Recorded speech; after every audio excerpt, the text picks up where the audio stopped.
Well, hello and good evening to all of you who are joining us. It's Friday.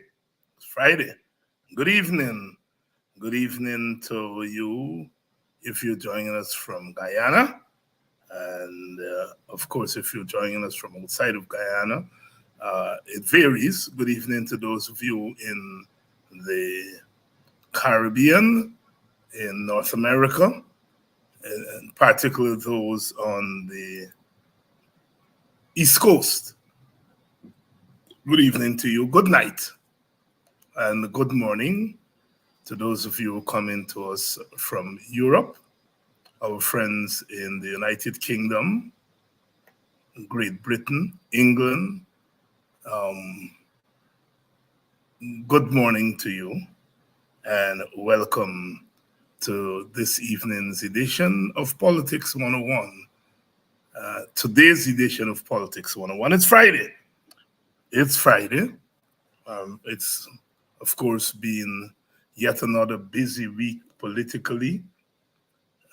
Welcome all of you. As you know, we saw the news this week, huh?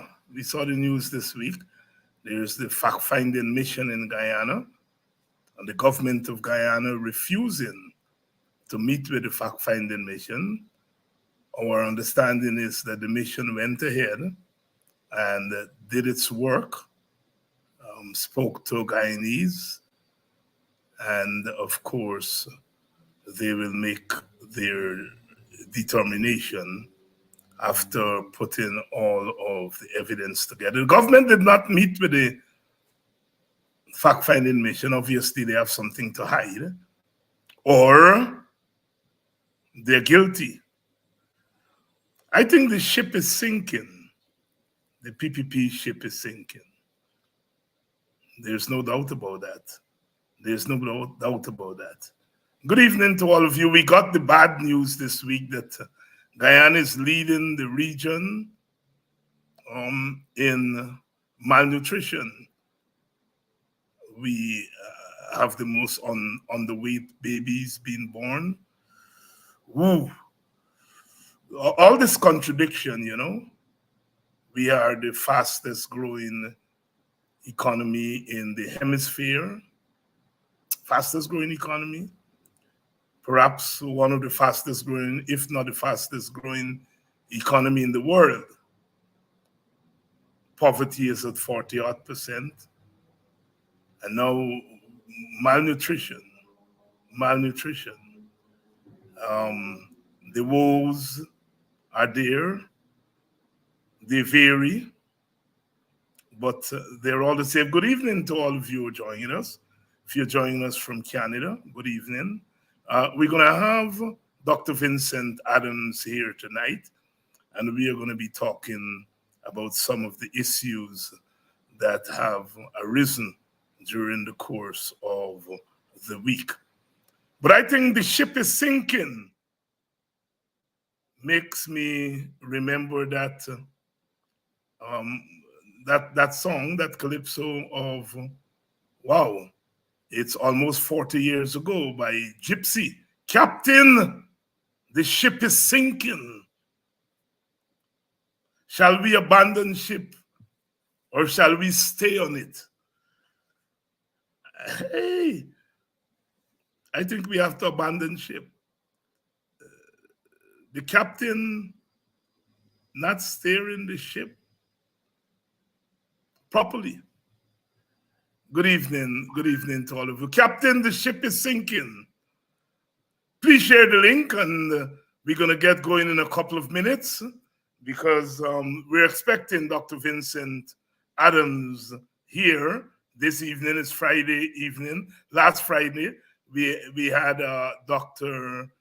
Mark Horton, and we talked about Venezuela. And Dr. Vincent Adams is back this week.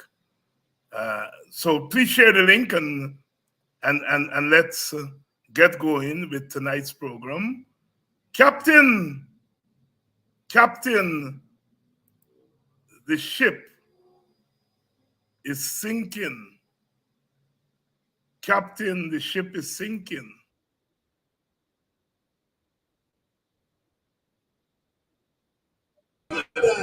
Location 7 miles off the coast of Venezuela. SOS, lady, help!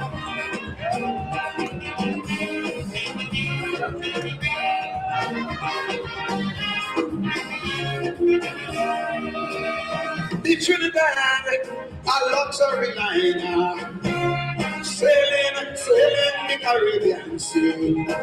We got no captain named Eric Williams.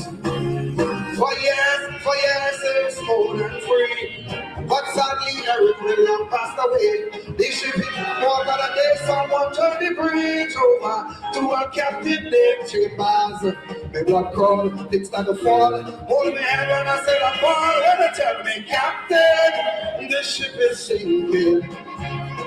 Captain, the seas are rough. Oh yes, we get some almost empty, no electricity. We all pressure in the low. Shall we abandon that ship or shall we stay on it? And very slow, we don't know. Captain, you tell me what to do. Whoa, oh yeah. Oh my.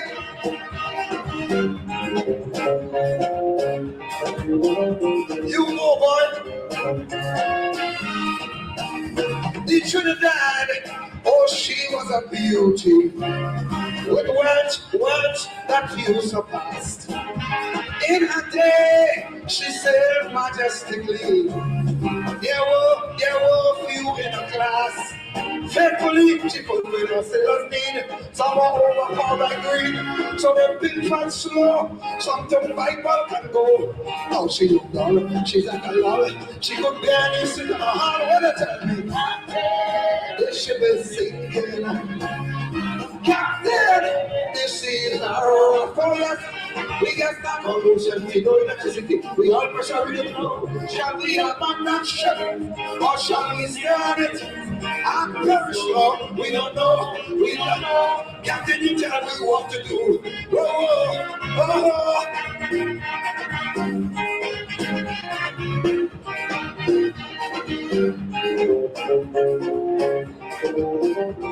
Oh yeah. The Trinidad, in her day of sailing, she was a friend, a true friend to one and all. She never once ever hesitated to answer all SOS calls. And yes, so she always did her best to help all those in distress. Now it's so sad to see she's in difficulty. Though she cheer, some of them cheer, and sarcastic and in the air. When I tell me, she was singing. What I say? Oh yeah, we got that almost empty, no electricity. We all pressure in the low. Shall we abandon ship or shall we stay on it? I'm very slow. We don't know. Captain, you tell us what to do.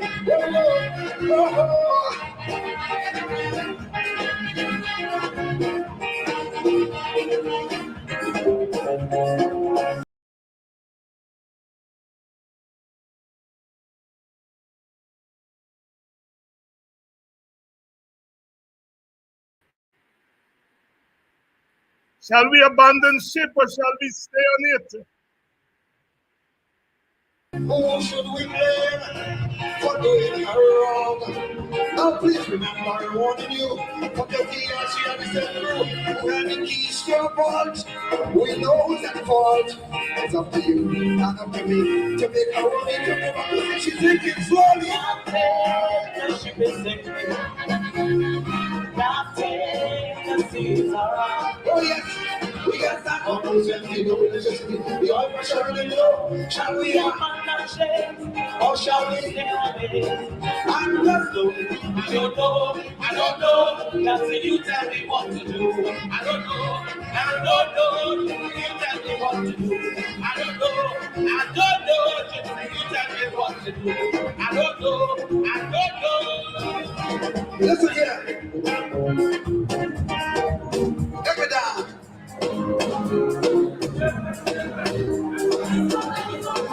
Yeah. When in Guyana, I always feel fine.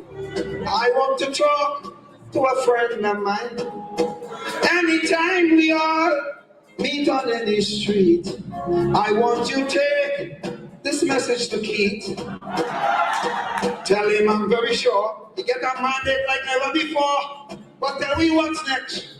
Don't get the people vexed. Out of the way, I say, otherwise you will have to pay when they say, Captain, the ship is sinking. If they tell him, Captain, the seas are wrong. We get some almost every no electricity. We all pressure really low. Shall we abandon ship or shall we stay on it? I'm very slow. We don't know. We don't know. Captain, you tell me what to do. We don't know. We don't know. Captain, you can tell me that.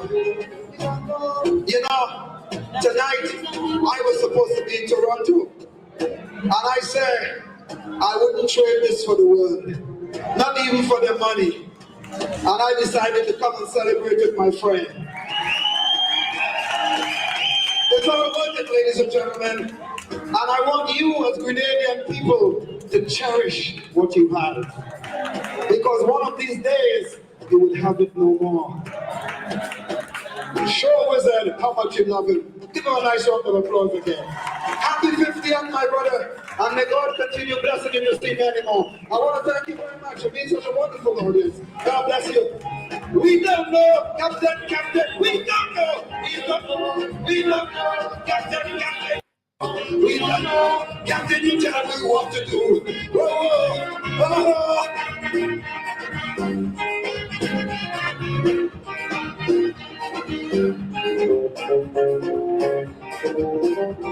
oh yeah. The Trinidad, in her day of sailing, she was a friend, a true friend to one and all. She never once ever hesitated to answer all SOS calls. And yes, what she always did her best to help all those in distress. Now it's so sad to see she's in difficulty. Though she can cheer, some of them cheer, and sarcastically declare, when I tell you, she was sick. What I say? Oh yes, we got that almost empty, no electricity. We all pressure in the low. Shall we abandon ship or shall we stay on it? I'm very slow. We don't know. Captain, you tell us what to do. Oh.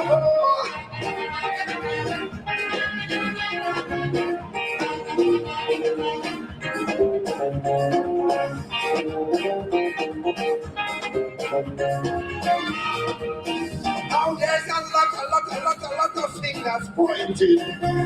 Suspicion keeps running strong.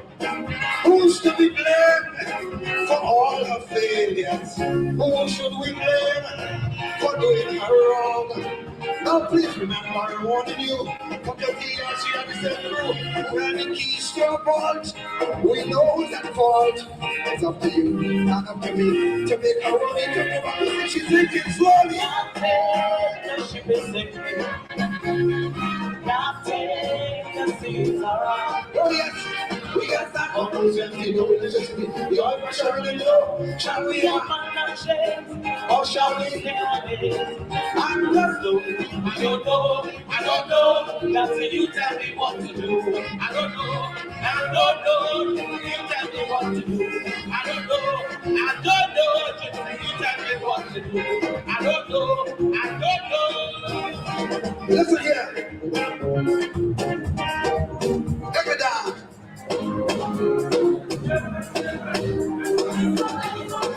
Yeah. When in Grenada, I always feel fine. I want to talk to a friend of mine. Anytime we all meet on any street, I want you to take this message to Keith. Tell him I'm very sure he get a mandate like never before. But tell me what's next. Don't get the people vexed. Out of the way, I say, otherwise you will have to pay when they say, Captain, the ship is sinking. If they tell him, Captain. Yeah, shall we abandon ship? Or shall we stay on it? Captain, the ship is sinking. I abandoned ship long, not staying on it because the ship is sinking. Captain, the ship is sinking.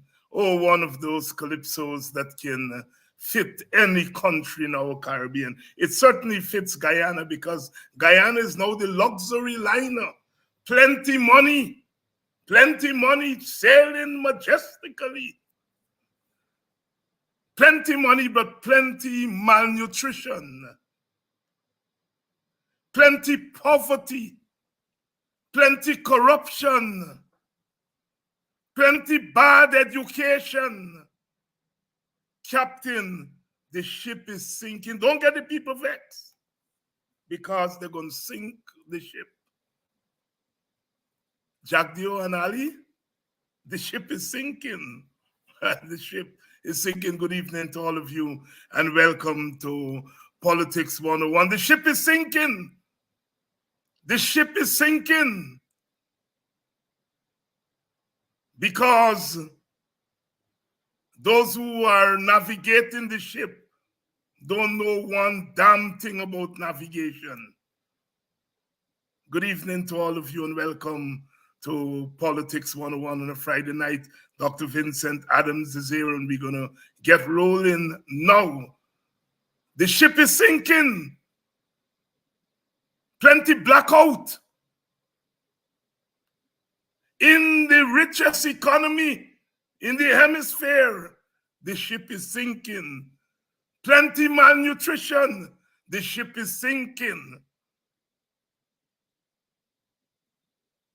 The food price in the market, the ship is sinking.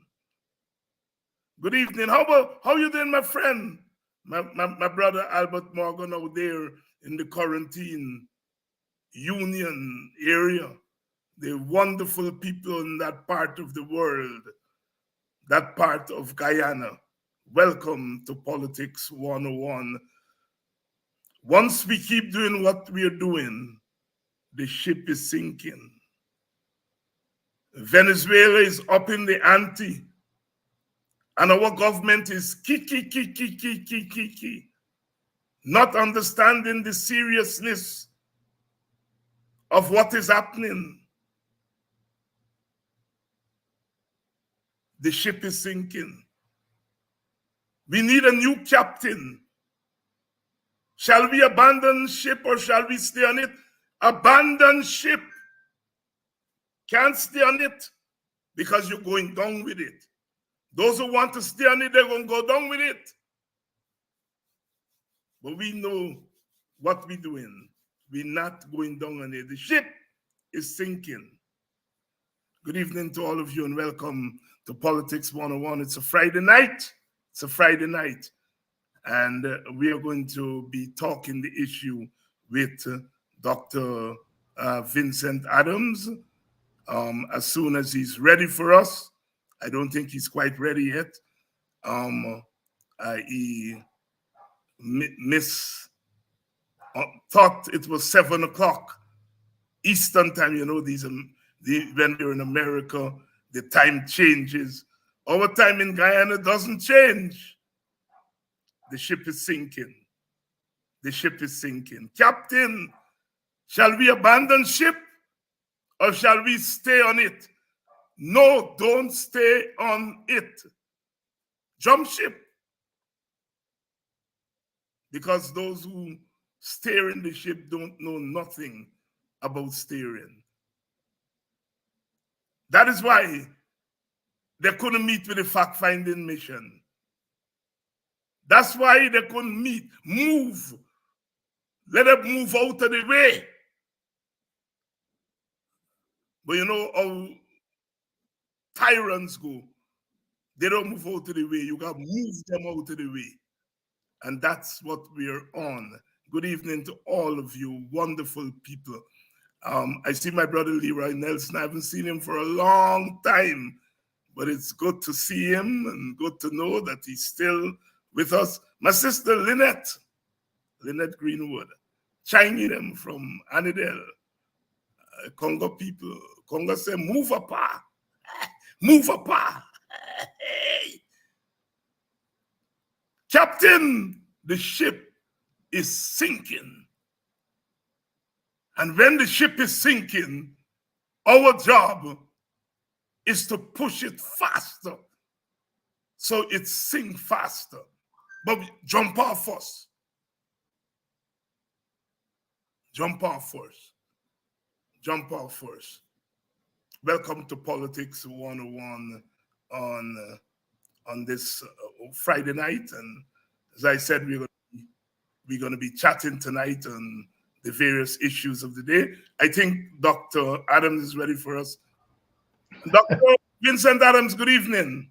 Hey, good evening, Dr. Hinds'Sight. I'm still technically challenged here. Yes. It was showing me that I was waiting backstage and I don't know what happened. But anyway, it's a pleasure again. Friday night is our night and I look forward to it. So welcome to our wonderful audience and we're ready to go here. I enjoyed the music. The ship is sinking and the ship only sinks for one reason, when it doesn't have a captain. Here you go. And that is the problem that we're facing here today. We do not have a captain, and so but of course we can still have control if the people still have control, because the captain works for the people, and all they've got to do is get rid of the captain, get a new captain. There you go. There you go. There you go. Let the old captain go. My brother, there is a fact-finding mission in Guyana coming from the United States of America, and they've been making the rounds this past week. Our government, in its infinite unwisdom, decided that it was not going to meet with this fact-finding mission. Mark you, a couple of weeks ago, another mission from the United States, some state senators from New York, they were there. Then this very week, some Canadian government people, I think they're members of parliament, they were there, they met with them. But these brothers and sisters, African Americans from the United States of America, most of them from the South, where the experience of denial has been similar to what we experience in Guyana, they decide they're not going to meet with those people. Is it a case where they believe those people get cocoa-bear? The others are right, but that those who are dark, the darkest of us, coming from the bosom of the old Confederacy, they get cocoa-bear? I hear that word for a long time.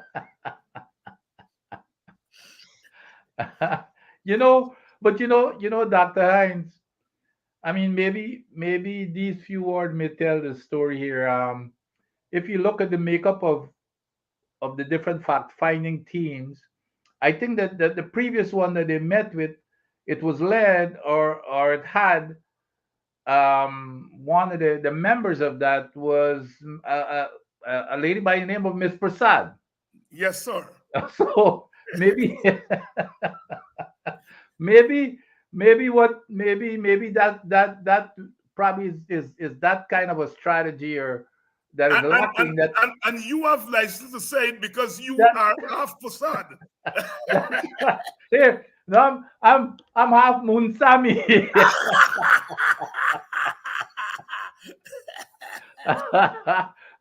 No, but it's interesting. I think it's very interesting, and it begs the question, and maybe the future fact-finding missions ought to learn from it, and make sure we've got those type of names on the list. Yes. But my brother, these people have no shame. Here are people who are talking about one Guyana. Here are people who begging Mr. Norton to join with them to stand as one Guyana against Venezuela. Here are people who are saying that there is no discrimination in Guyana, yet in meeting with fact-finding missions, they are discriminating against people who look like the people that they're charged with discriminating within Guyana. These people have no shame. No, that's it, and it's across the board. It's their modus operandi, and they believe even.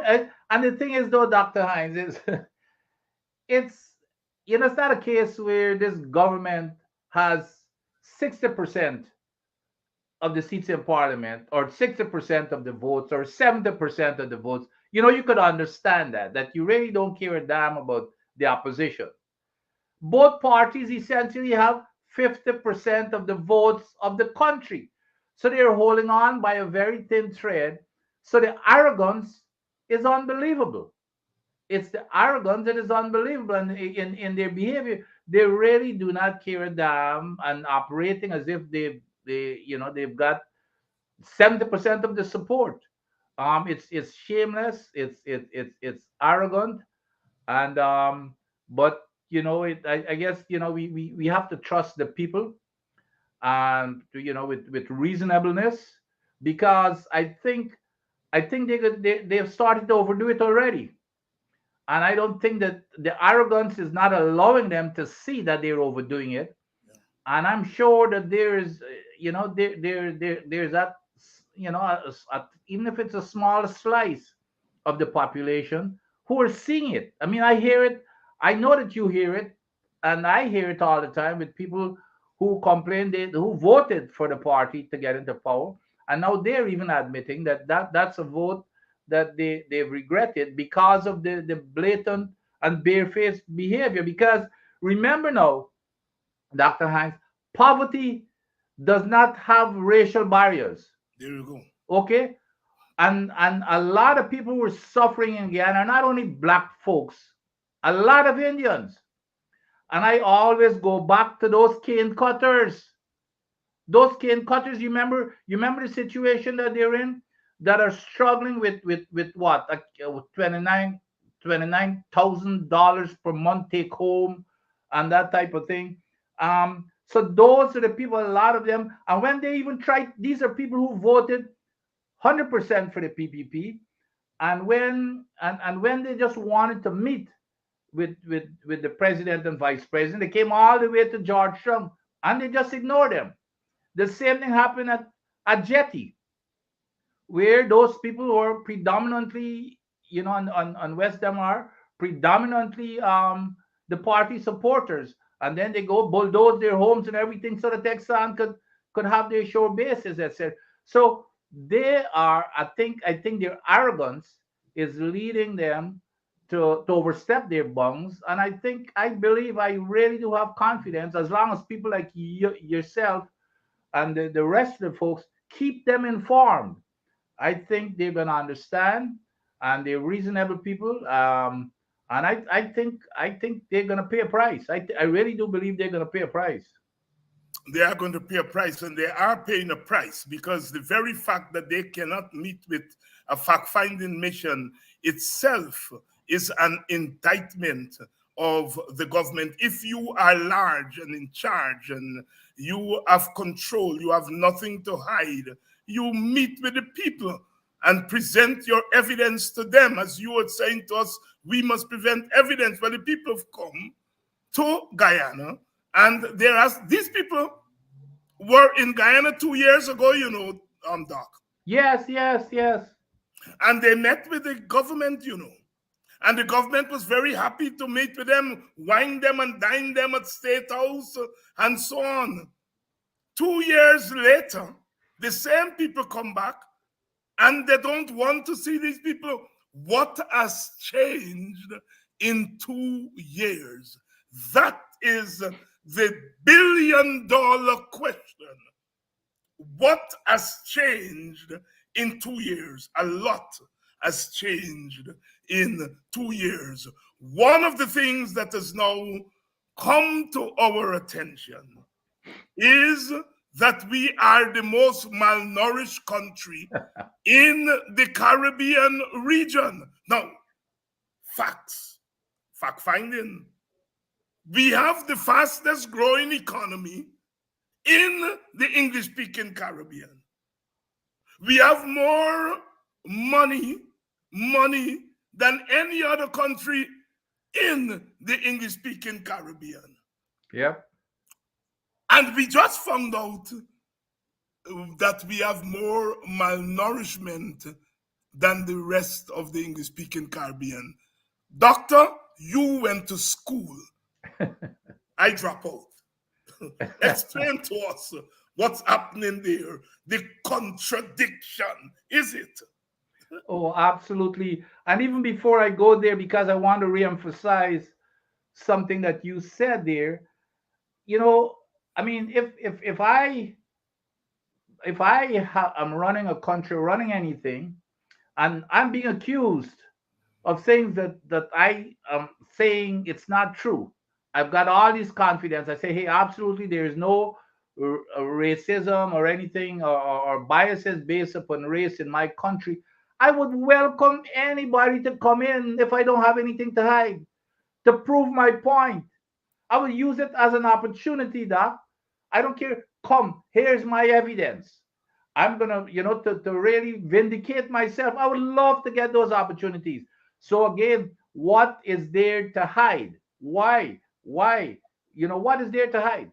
So that's the big question. But going back in terms of the ship sinking, and there's certain metric in terms of performance. A lot of times you can't feel and touch stuff, or you're making decisions in your boardroom or in your offices, and there are certain things that you look for in terms of performance and progress that you're making. And one of the biggest metric in terms of the performance of a country or country's future development is your kids. If remember the days, Dr. Hines, you remember the days when and you talk about going to school. Yes, I did go to school at Christian Moore in the alleys of Christian Moore Government School, one of the more poverty stricken areas in the country. But every single day we had biscuits with milk and a cod liver oil capsule. And it's no coincidence. At the same time, in that era, Guyana was ranked as the number one. It was the most literate country in that entire hemisphere. That is no coincidence. So now, when you flip to today, and in those days, of course, there was not a drop of oil. We were That was not even in our dreams to have oil.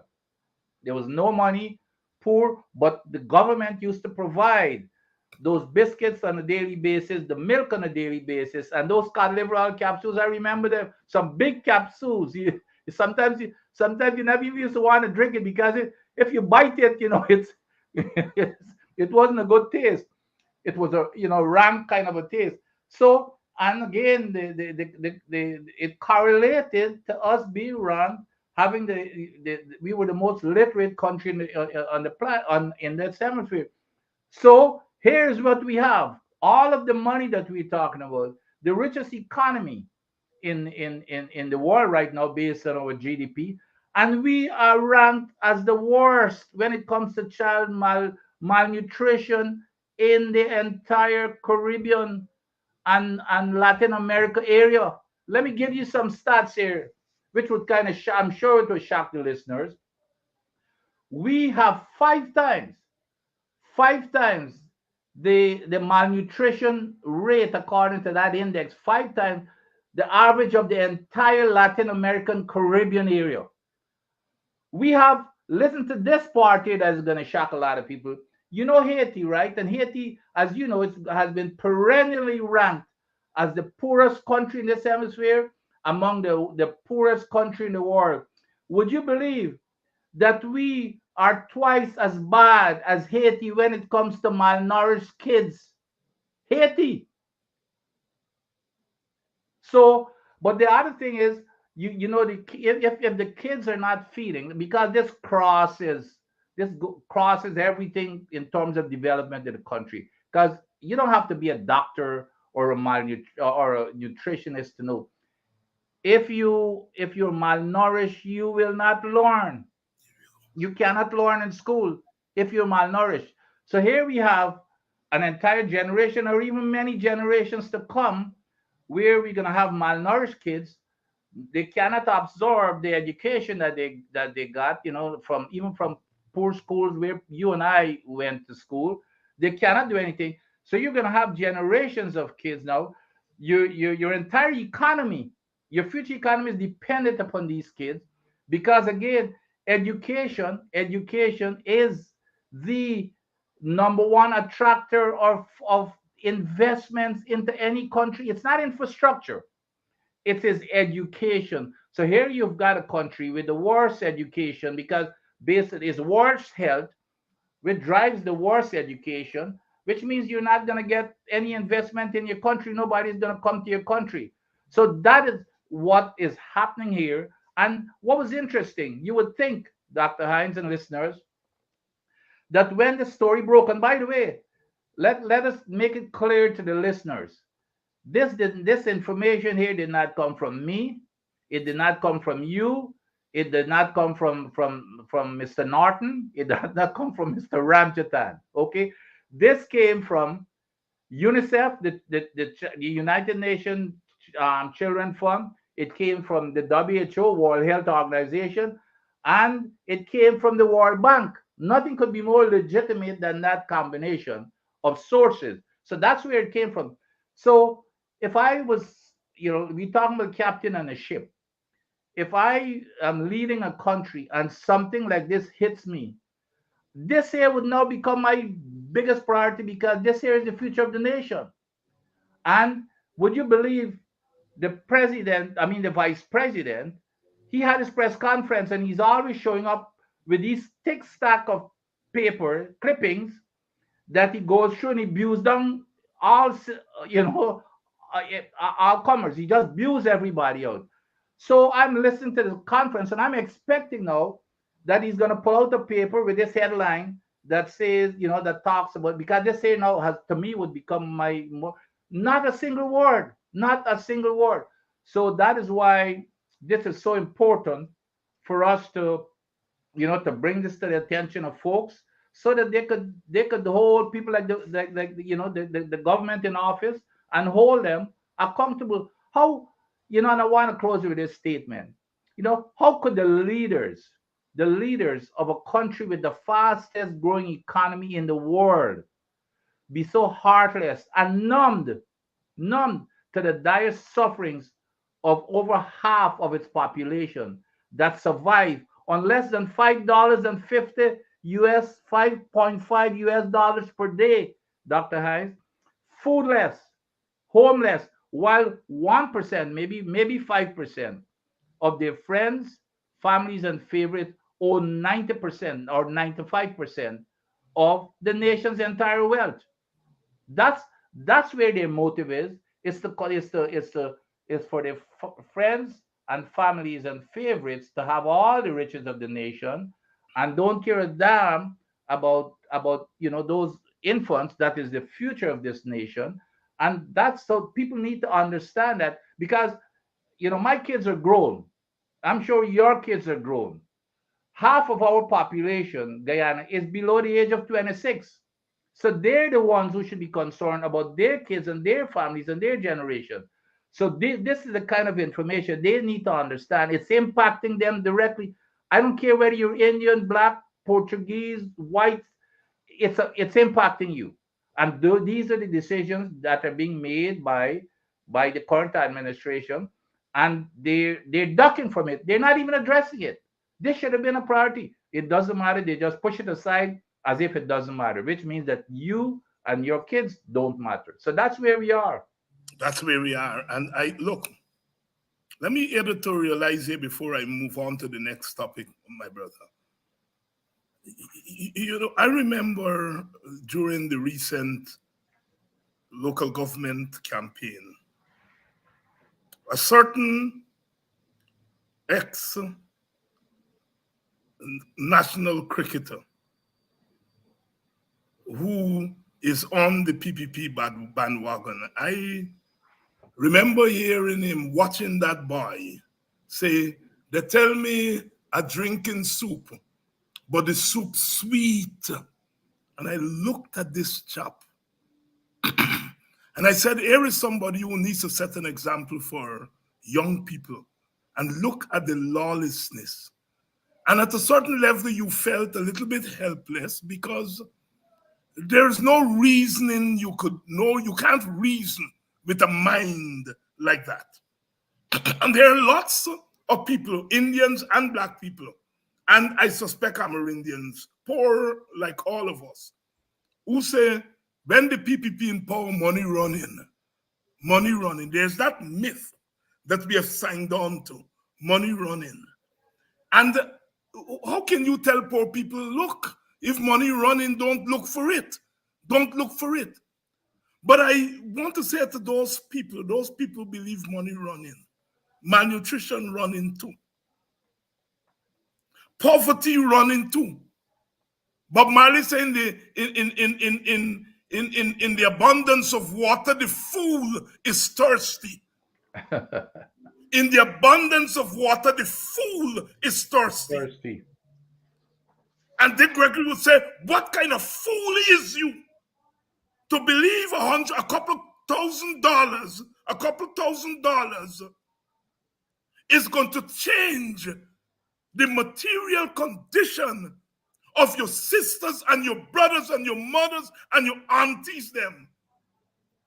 Yes, you get some soup, but in the abundance of soup, the fool is thirsty. And I want to say to my fellow Guyanese, time is longer than twine.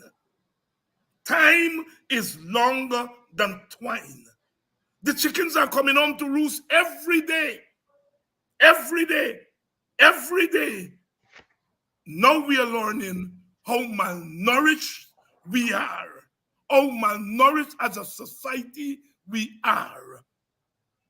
All those who are drinking the soup, they're watching malnourished babies coming into this world. Yes, my brother. Yes, Monty, rat race. Serious anti-imperialist song. Rasta no work for no CIA. Serious in the abundance of water, the fool is thirsty. The fool is thirsty. And it is going to take, unfortunately, these stark truths about our reality to bring home to some of our people the cesspit that Guyana has descended into. I was a little boy. I used to like radio. And I remember hearing a man named Wilfred David. I later come to know him very well. He lives in Washington, D.C. As a professor at Howard University. He's from Belladrum, El Dorado. And I remember hearing Wilfred says, there can be growth without development. A little boy, 13, 14 years. Couldn't grasp. I know he was saying something important. I know what is growth, and I think I knew something about development. But later on, I understand the profundity of what that brother was saying. And today, Wilfred is an old man now. He must be throwing back and laughing. Because all the growth that we are experiencing, and let's not fool ourselves, we are experiencing growth. Plenty money. But if Walter Rodney were alive today, he might have wanted to write a new book. How oil and gas under the PPP is underdeveloping Guyana. Because that's what we're seeing. It is not the oil and gas that is underdeveloping us. It is how the PPP is managing the oil and gas. Whether it is compromising our environment, when it is compromising the safety of our people, whether it is giving away to Exxon what it should not give away, or whether what it is getting, it is spending recklessly, worse than a drunken sailor. Because I think even a drunken sailor would not be spending money as reckless as these kinds of chaps.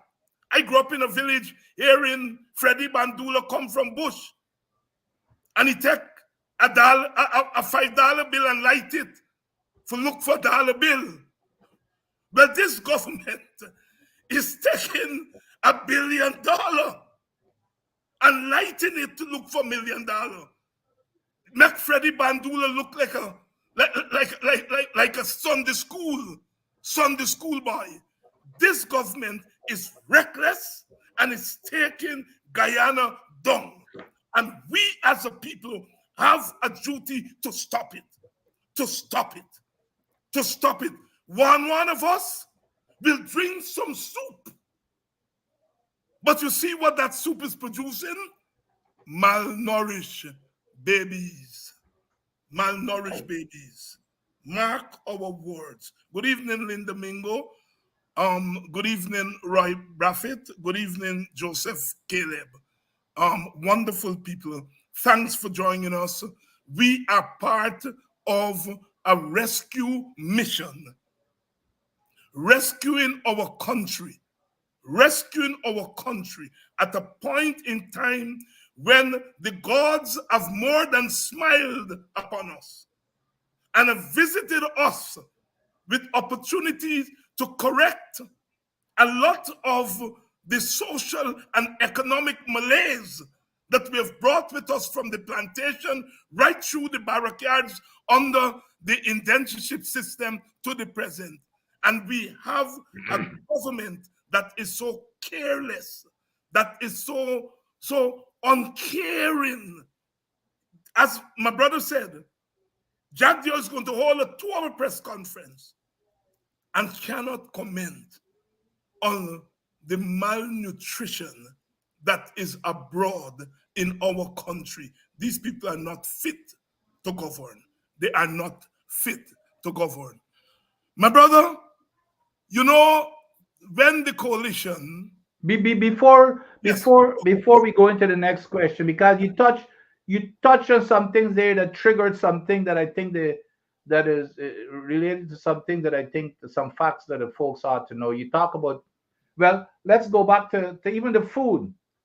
It's not a case where they're hiding things either as to how they want to operate. The vice president, and go back, I can't remember, maybe 4 or 5 press conferences ago on a Thursday evening, the vice president himself says twice, I almost fell out of my chair the first time I heard it, and I thought it must have been a slip of the tongue. He mentioned it again. You know what he said? That all the opposition is talking about is feeding the people. That's what he said. He berated the opposition. It was in reference to a question concerning spending money on infrastructure. So he is saying, which is exactly in line with our conversation, he's saying, no, that's all the opposition wants to talk about is about feeding people. What could be more basic? So this conversation here about malnutrition and feeding poor people falls in line with exactly how they are governing this country, Dr. Hines. Now, the other part that you mentioned there, and it's just fresh in my mind because I was on another program last night talking about the National Resource Fund and the Sovereign Wealth Fund. In terms of the reckless spending that you were talking about, it's not only reckless, it's stupid, because in our kitchen table economy, that in economics that we talk about in terms of you get your little few bucks in your paycheck every Friday or whenever, and you got to try and make ends meet. You get to the kitchen table and you try to figure it out. That's not how they operate. Now, how could we be borrowing these hundreds of millions and billions of dollars at nobody knows at what interest rate? Some people say it's 10%, some people say it's 12, some people go as high as 20% we ping. And at the same time, oh, we've got over $2 billion. We collected over $2 billion in the oil fund that is sitting there making about, you know how much money? Guess what's the interest rate we're being paid for that fund over the life of that fund? 1.36%.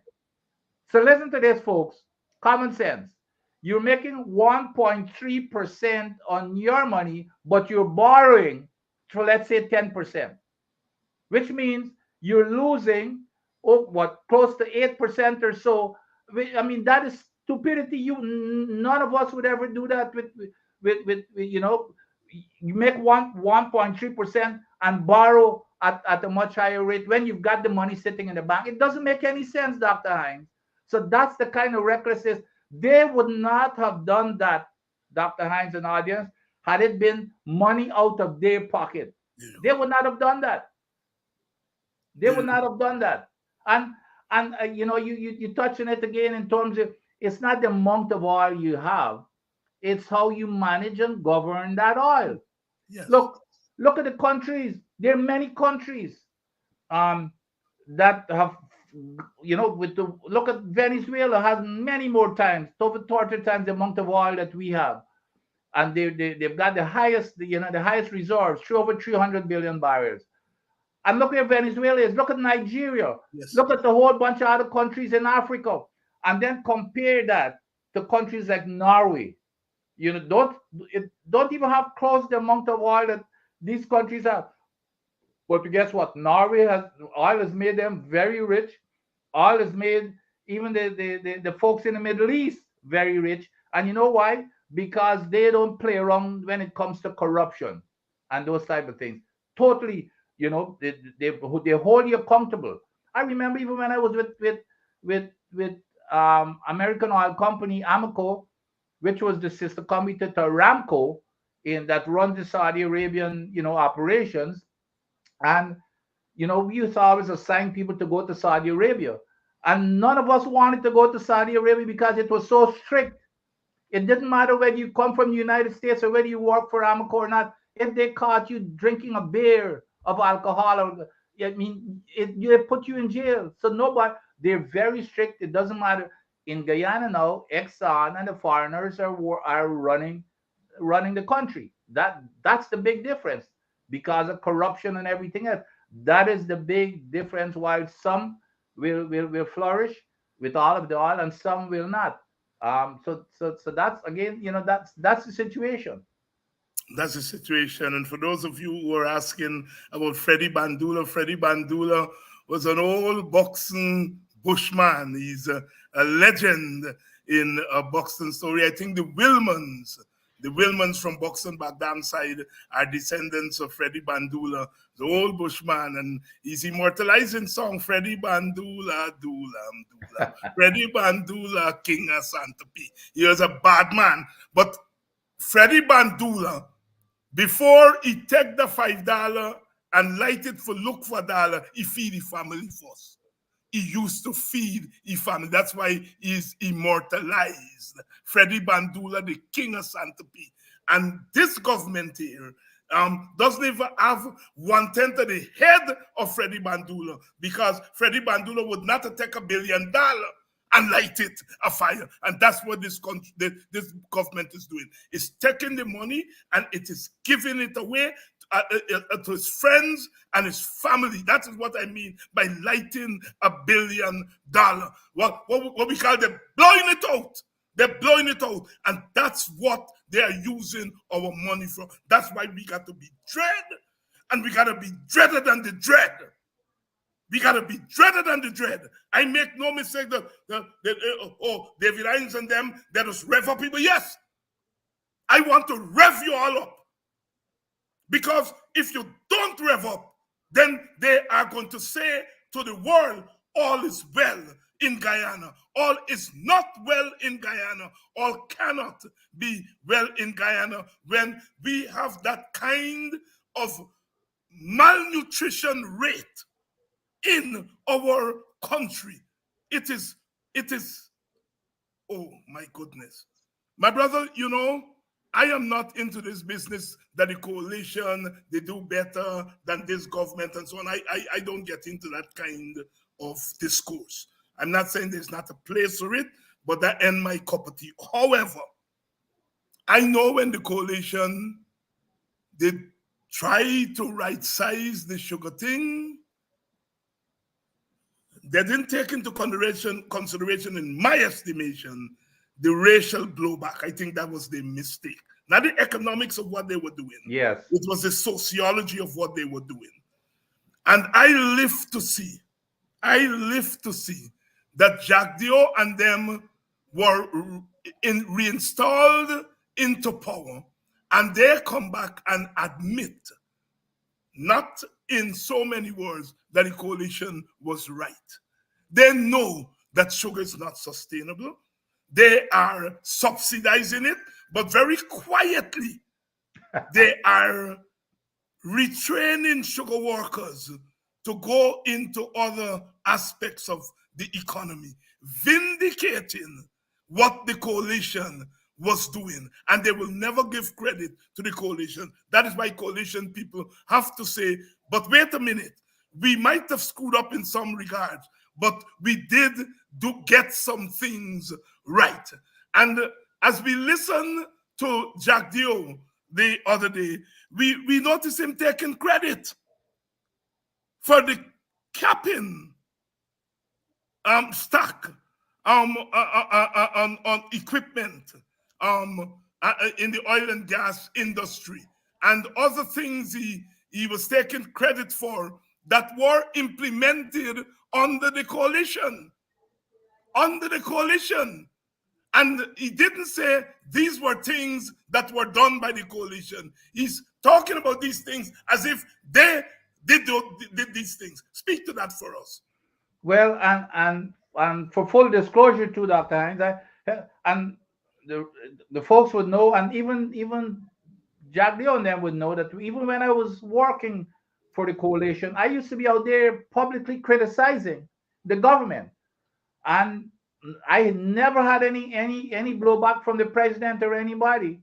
At the EPA, I was allowed to do my thing as long as it was the right thing to do, and I think maybe if there is something as a mistake that the coalition did was to not play the politics. They thought they were doing the right thing for the sugar industry.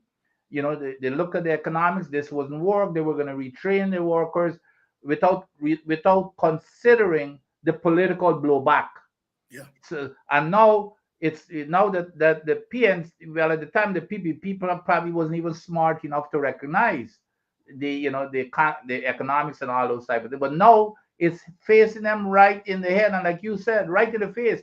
Like you said, they quietly, which is the way that they operate, they're quietly pulling back and doing their thing, retraining folks, doing exactly the same thing that the coalition had intended to do. But they're doing it quietly.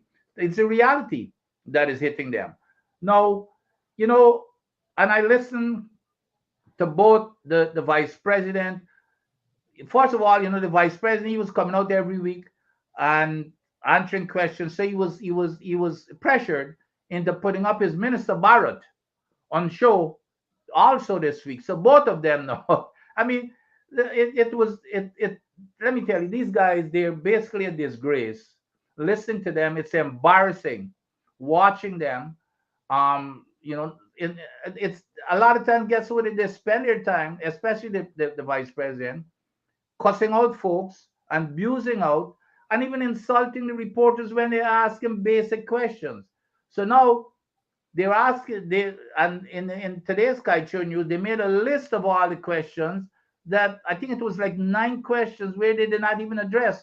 Now their trick now is when they ask the vice president the question, he said, "Did you ask the minister the question?"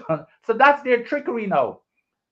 As why that's how we beginning to believe that he's. And then when you ask the minister, he's saying, well, the vice president already answered that. So here's a couple of basic questions that was asked. Of course, the whole thing about the full liability coverage, the parent company guarantee to cover all spills that exist.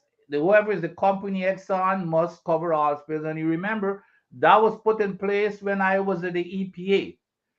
We said because before I arrived there, we had this thing where the company was said that they were self-insured, except that the company was an Exxon. The company is their subsidiary that is running the show, which is SO Exploration Guyana-Caribbean, that had no assets whatsoever because it was a newly formed company, and they're the ones who sign all the permits and everything.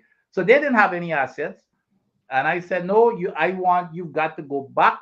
I want a document that says the parent company, Exxon, and the two other parent companies have to sign a guarantee saying that any spill that occurs, we will be responsible for every, no, the words were any and all costs. They agreed to it. And then they sent me on leave in August of 2020 because I wasn't going to sign any more permits allowing Exxon to operate. And they knew it.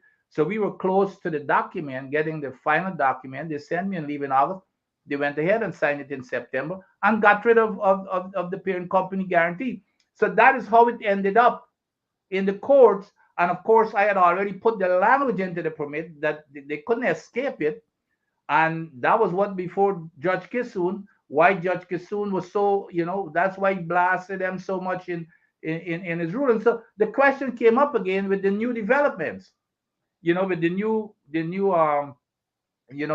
project that is going to be coming on board and outside of the Stabroek block with the Kanji. So the question came up as to, are we going to get full liability coverage? And the guy dodged and weave. It was a simple question. He said that, we've been dealing with this question forever. Of course, it has to be because the whole language was intended for every permit. It wasn't for one permit and for one operation. So it should have been. But of course, they appealed that decision. The government went with Exxon to appeal the decision against its own people. And then, so he decided to dodge it now by coming up with the most foolish answer that I've ever got, especially for a minister who's talking to the people. It's either through ignorance or it's a deliberate disinformation of its people. He comes up with it. Well, we've got a cap in stock. A cap in stock has nothing to do with coverage of with liability coverage if you get a spill. Let me tell the audience what a capping stock is. After the Macondo spill, the BP spill in the Gulf, when was that? Going several years back, when we had the whole Caribbean washed away with oil. Right, right. Because of that, because you remember, oil flowed for 8 to 9 days, and it couldn't stop the well because of the pressure. Right. So what we did, well, when I say we, I mean the industry, they developed this new piece of equipment that is called a capping stock. It's between 50 and 100 tons. And what you do, you bring it and you put it on top of the well. It's a lid to shut off that flow. Well, so guess who were the ones who told Exxon we must have one? It was myself for the EPA and Dr. Bino for the Department of Energy. He had the Department of Energy. When Exxon, but of course now, remember now, because of that purpose, you've got to get it there as fast as possible. So we told Exxon came in with a proposal to get it there in 20 days. We said absolutely not. We worked with them until they got it down to 5 days. And we got it down to 5 days because it's the closest place was South Trinidad, and they had better facilities and deep harbor and stuff. South Trinidad, they can get it to us to the ship in 5 days. We couldn't bring it to Guyana because we did not have the kind of deep harbors and everything else for them to come in. So the logistics. So we told them in the meantime they need to make arrangements somehow where we can get it out of Guyana. Because if we had put it in Guyana, it probably would have been closer to the 20 days. So we decided to let it be deployed from Trinidad. 5 days. We put the 5 days into the Payara permit, and into that Payara permit, when we wrote the Payara permit, of course, it would take several years for you to even start operation. So we put in that Payara permit also, even though it's 5 days, please, we expect a study, I think it's in 30 days or 90 days, for you to show us why you cannot get it down to 3 days. Because remember again, the whole purpose is to get it there as fast as possible to stop the flow.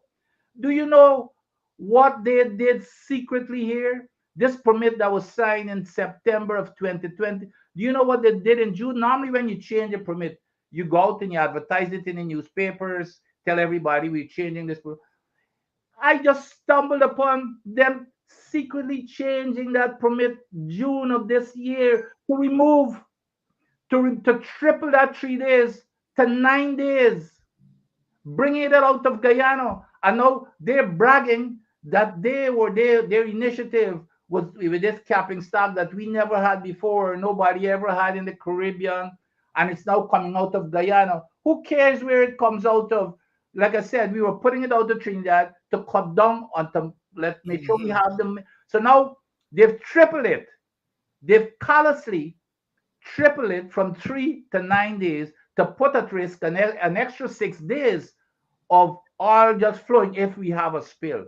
So that's what this guy is bragging about and making it sound as if it's their invention. Heck, that was myself and Dr. Bino who pushed Exxon to get that equipment and cut them down right down to trees. On top of that, Dr. Hines, in the same permit, what we had in that permit also, that thou shalt not dump any produced water into that ocean. The produced water is 3 times as hot as the ocean. It contains a bunch of toxicity, mercury, lead, everything, just name it. It has a bunch of oil in it as they dump it. It has radioactivity in it. And every standard practice says you should re-inject it back into the reservoir. They removed that to allow the dumping. That's another thing that they removed. They removed the flaring. We said you cannot flare. We give you 48 hours to flare at startup because you got to check out the system and gas might be in the system. 48 hours, which is the United States standard, by the way. Do you know what they went and did? They changed that same secret permit that they changed. They increased the free period to 60 days, meaning for increasing it from the 2 days we had to 60 days. And then you could even go beyond the 60 days and flare as much as you want as long as you pay this flimsy little fee for flaring. So those are the kinds of things that they're doing with this whole capping stock and bragging about it as if. And then the other thing, here's another foolishness.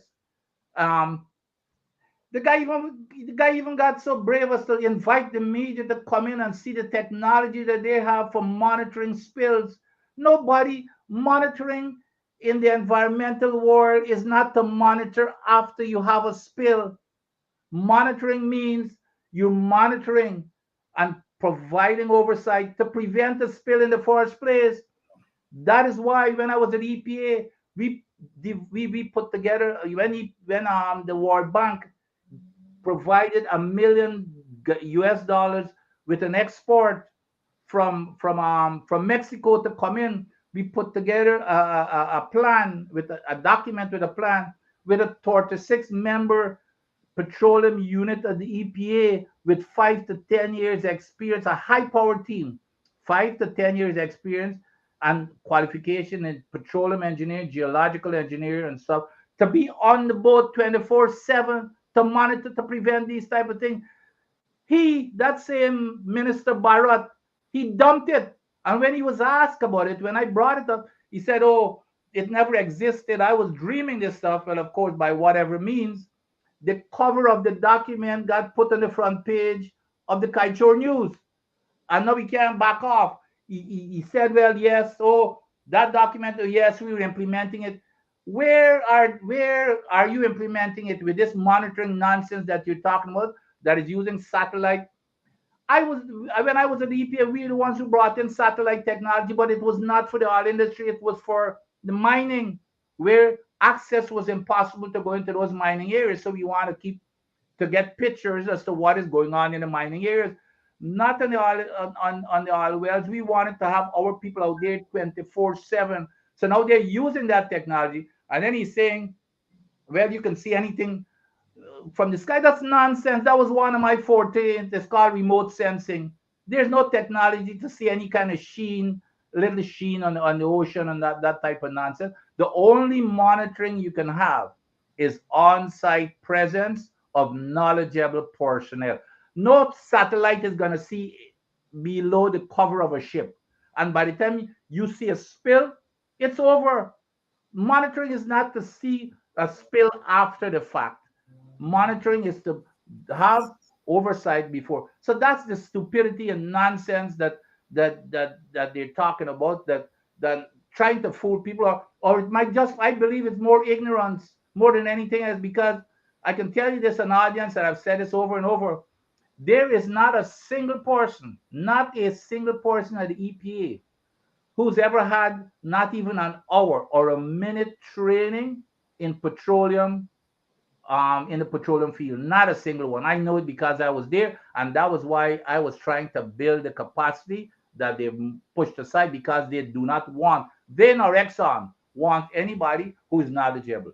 So those are the kinds of dangers. And then on top of that, they're allowing Exxon to enhance the possibility of a spill by allowing them to greedily produce above the safe operating limit defined in the environmental impact assessment. They're producing almost 30% above that safe limit, and you never exceed the safe operating limit because you're putting yourself in danger. So they're enhancing the possibility of a spill, and then on the backside, they're fighting the coverage for the coverage cost for cleaning up a spill. Coverage cost. Dr. Vincent Adams here tonight. Dr. Vincent Adams, thank you for coming through. We have gone over our time, and I don't want to get on the bad books of your General Secretary, Mr. Duncan. And any closing thoughts? No, I think I know that I was a bit lengthy there, but sorry for joining a little bit late. No, but we, this whole thing, I think we covered two really good topics here. But I think the most important thing is we've got to keep calling them out with their nonsense, Dr. Hines. They're trying to fool the people, and we've got to call them out every time they try doing it. And especially this whole thing here too, about this whole malnutrition stuff. This here is the future of the country that they're trying to duck and hide from even having a discussion. We've got to keep these things on the surface. Don't let them hide them, and let them face up. Let them face up to it. Let them face up to it, Dr. Vincent Adams. Thank you very much, my brother, for coming through again tonight. Take care. Next Friday. Thank you. Next Friday, Dr. Vincent Adams there. And I tell you, as I said early in the program, we got to keep jamming these people. We got to keep jamming them. We cannot slip up. The ship is sinking. The ship is sinking.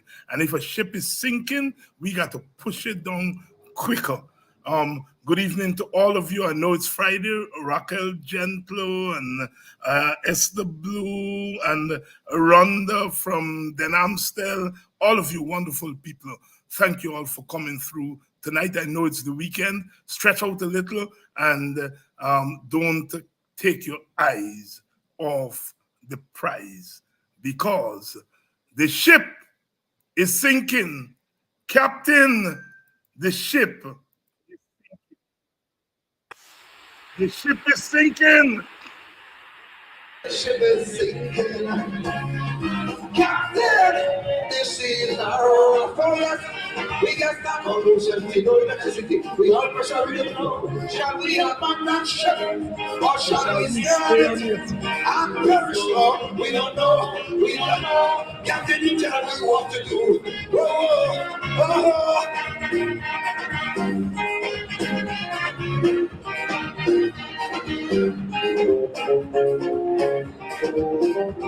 oh yeah. The Trinidad, in her day of sailing, she was a friend, a true friend to one and all. She never once ever hesitated to answer all SOS calls. And yes, but she always did her best to help all those in distress. Now it's so sad to see she's in difficulty. Though she had jail, some of them jail, and sarcastically declare, when I tell you, she was singing. What I say?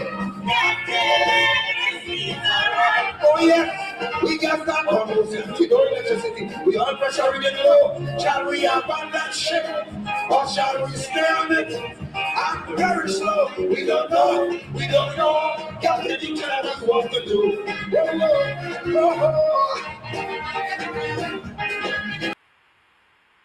We already abandoned ship. We already abandoned ship. See you all next week.